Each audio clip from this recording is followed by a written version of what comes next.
starting in 5 seconds.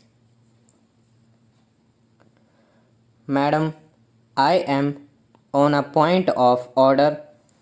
The points I wish to make are to my belief of substance because there are no rules or precedents that exist on it. However, you might rule on them after you have heard my explanation. Them they will be setting precedents on the subjects.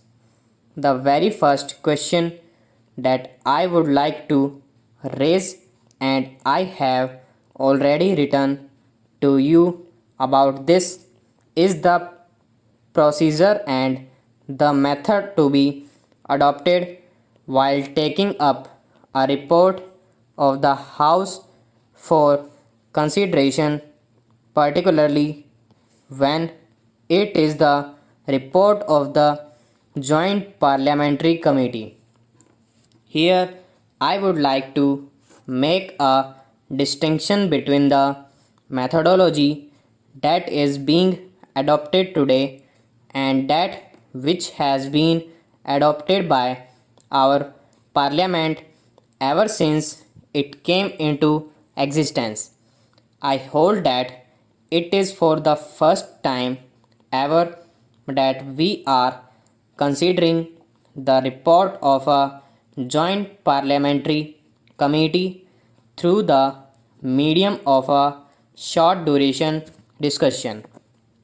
A short duration discussion in this house, or I believe Rule 193 in the other house, is a parliamentary device for airing views, for expressing our giving voice to a concern which is of some immediate public importance.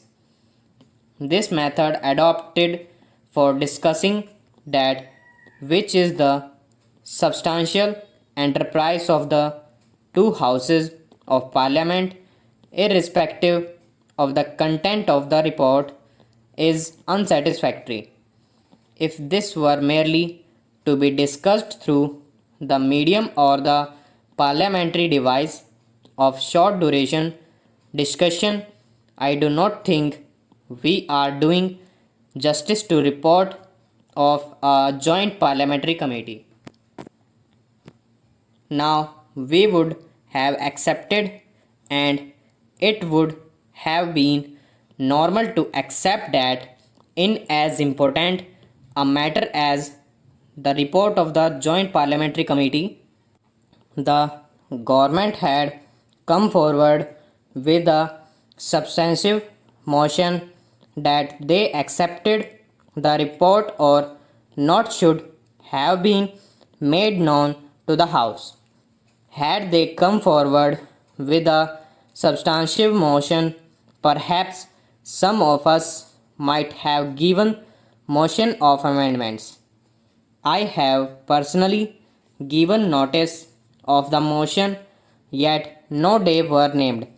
My esteemed colleague has also given notice of the motion that this report be considered on a substantive motion and not through the medium of a short duration discussion.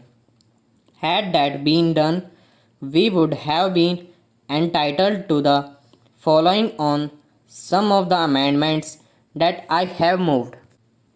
Sir, I come to another provision in the statement of objects and reasons.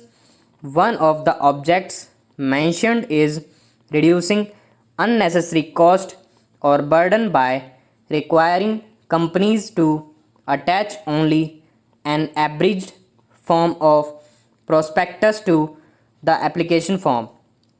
I would like to know specifically from the Honorable Minister which section of companies has represented that the cost of printing the balance sheet is prohibited and they want to reduce it.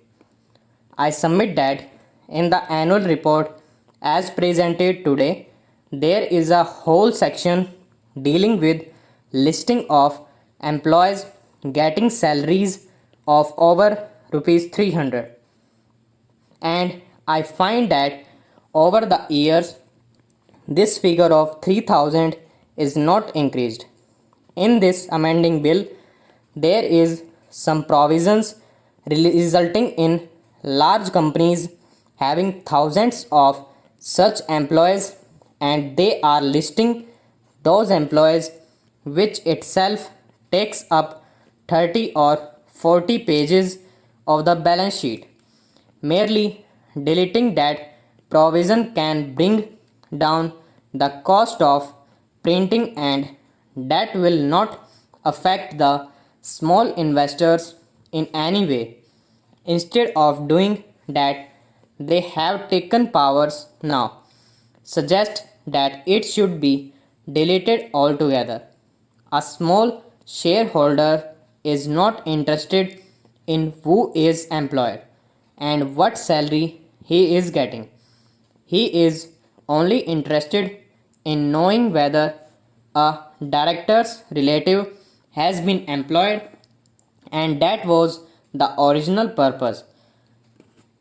This was inserted in the 60s when it was found that the wives or relatives of the managing directors of companies were appointed on higher salaries. So a provision was inserted. At that time, 3000 rupees was a very high salary. It was said that with regard to people drawing above 3000 rupees, details should given. Today, the law should be amended to the effect that if the director's relatives or those connected with the companies are employed by the company, details should be given.